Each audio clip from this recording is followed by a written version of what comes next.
Hey guys, it's Rich with your Thursday spot in Pagan Perspectives. Excuse me, I'm trying to get my phone up here so I can get the whole gist of everything here for you.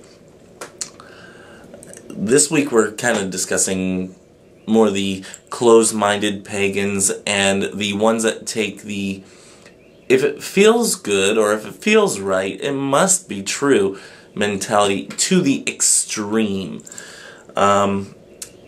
Here's what Explosive Orange writes. I had recently read a rather ranty article about a person's experience with other pagans calling him or her closed-minded for pointing out a mistake on a list of goddesses and candle colors. The mistake was that a goddess on the list was actually a god. I thought this might be something of interest to the pagan perspective. I will warn you that the article is quite brutal and does contain some mild language. My questions are as followed. What are your opinions on this issue? Excuse me. And have you witnessed anything like this in the pagan community? And the article that they're actually talking about, I printed out. I read it on Monday. I just wanted to go over it again to make sure that I got all the talking points down. But one of the Aztec goddesses that they listed on this correspondence chart for goddesses and candle colors, one of the Aztec goddesses was actually a god. And another one, they left out a corn goddess and put the male corn god on there. And, you know, it's a simple mistake, and this person kind of took offense to it, saying, you know, how could you not know this?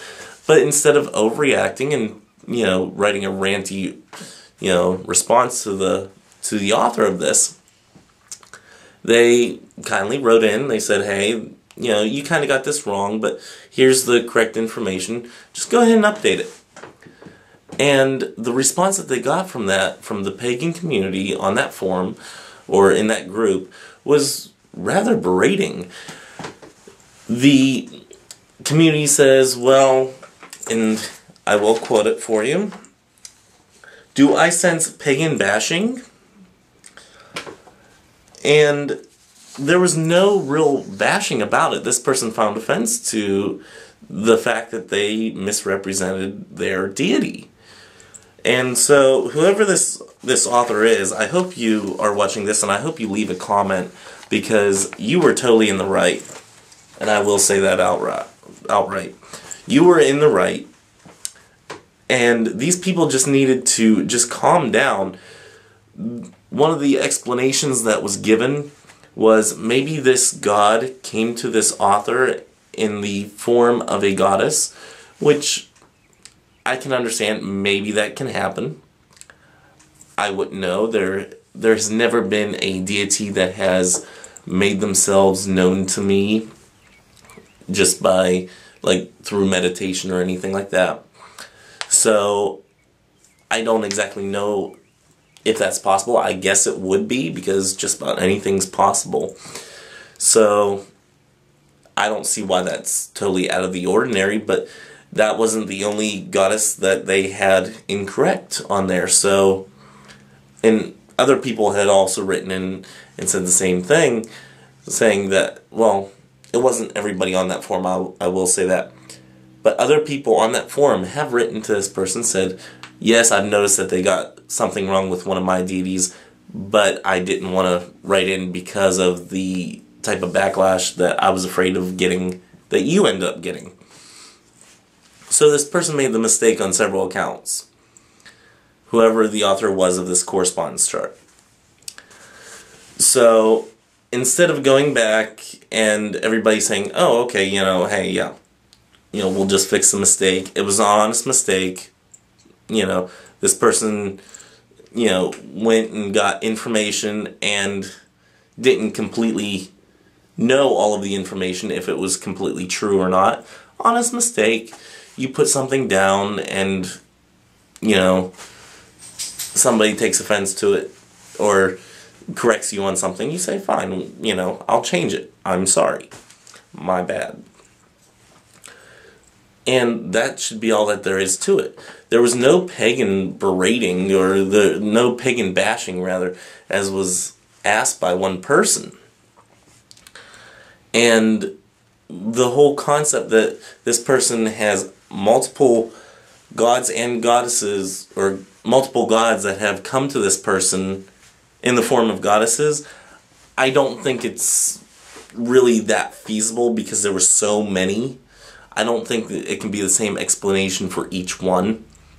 So therefore, I think this person may have just gone on like Wikipedia or something like that, gotten some misinformation, put it in a correspondence chart for everybody, and, you know, had a few mistakes. This person's actual complaint in the article was that they're tired of all the, if it feels good or if it feels right, it must absolutely be true. To an extent it is. You don't have to forget the historical facts are clearly for that god or goddess. You don't. If it feels right that this god or goddess comes to you in a different form, you know, maybe that's the form that they choose to come to you in just for you. That doesn't mean it's true for everybody else. If a goddess, let's say Hecate, comes to me in a certain form, and she's actually he in this form, says, my name is Hecate.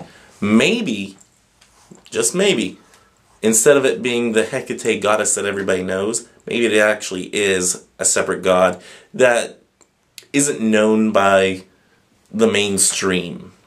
Maybe it's a separate deity that, you know, like we had I think it was a couple months ago, maybe it's a new deity that came forth. Maybe. Who knows? But if that god Hecate or goddess Hecate comes to me in the form of God, that's what I would use as myself.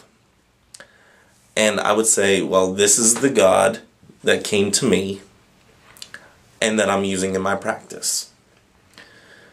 However, historically speaking, the goddess Hecate is this person. And this is the correspondence for that person. However, the Hecate that I know is actually a god. You know, something like that. You put in those little blurbs in there, you know, the little, you know, a little asterisk or something like that, and you put it at the bottom, has appeared to me in a different form, but most commonly known as this, as a goddess, or most known as a god. You know, something like that. You put in those little, you know, blurbs saying, has appeared to me in a different form, but mostly known as this. It could have saved everybody a lot of headache, certainly this person that wrote the article, and we wouldn't even have a discussion this week. So actually it kind of is an upside, so we have something to talk about on the forum, or on the Pagan Perspectives, I'm sorry. Other than that, I don't really think I have anything else. I have not really noticed that much of a uproar in the pagan community. I think everybody has a pretty level head as far as I've seen. Most of the pagan community that I see, though, is on YouTube and, well, spellsofmagic.com. I have been on there, but I haven't been on there lately, and actually I kind of got automatically kicked out of my coven on there because I went a month without logging in, and they automatically take you off there, or out of the coven. So, but yes, I haven't even noticed it on there. So, as far as in the pagan community, I haven't talked to anybody person to person that's ever happened to. I haven't seen it on YouTube, and I haven't seen it, I haven't really seen it in forums or anything else. So, it's not really that widespread that I have seen. other people may have. I haven't watched the other videos for this week, so hopefully I'm not just rambling the same things that somebody else already said. Probably a lot more eloquently. But that's all I have. So until next time, may your ancestors be with you. Bye.